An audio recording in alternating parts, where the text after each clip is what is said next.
आज की कहानी का नाम है साधु की सीख। किसी गांव में एक साधु रहा करता था।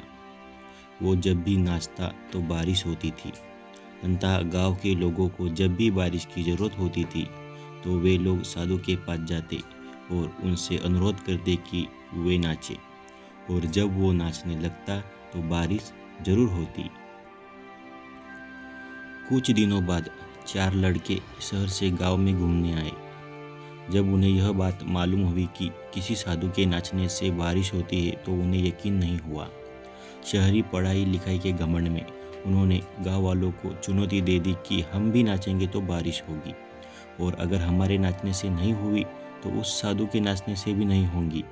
फिर क्या था, अगले दिन सुबह सुबह ही गांव वाले उन लड़कों को लेकर साधु की कुटिया पर पहुंचे। साधु को सारी बात बताई गई। फिर लड़कों ने नाचना शुरू किया। आधे घंटे बीते और पहला लड़का थक कर बैठ गया, पर बादल नहीं दिखे।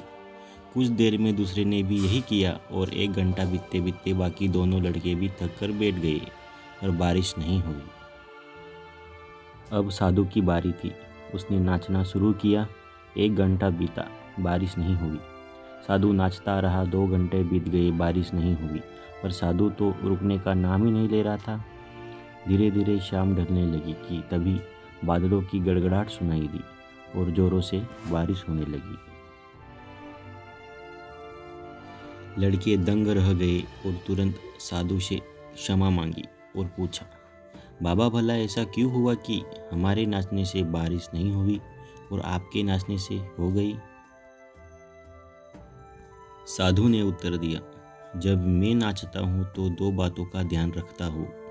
पहली बात, मैं ये सोचता हूँ कि अगर मैं नाचूंगा तो बारिश को होना ही पड़ेगा, और दूसरी ये कि मैं तब तक नाचूंगा जब तक कि बारिश ना हो जाए। दोस्तों, सफलता पाने वालों में यही गुण विद्यमान होता है। वो जिस चीज़ को करते हैं उनमें उन्हें सफलता होने का पूरा यकीन होता है, और वे तब तक उस चीज़ को करते हैं जब तक कि उसमें सफल ना हो जाए। इसीलिए यदि हमें सफलता हासिल करनी है तो उस साधु की तरह ही अपने लक्ष्य को प्राप्त करना होगा।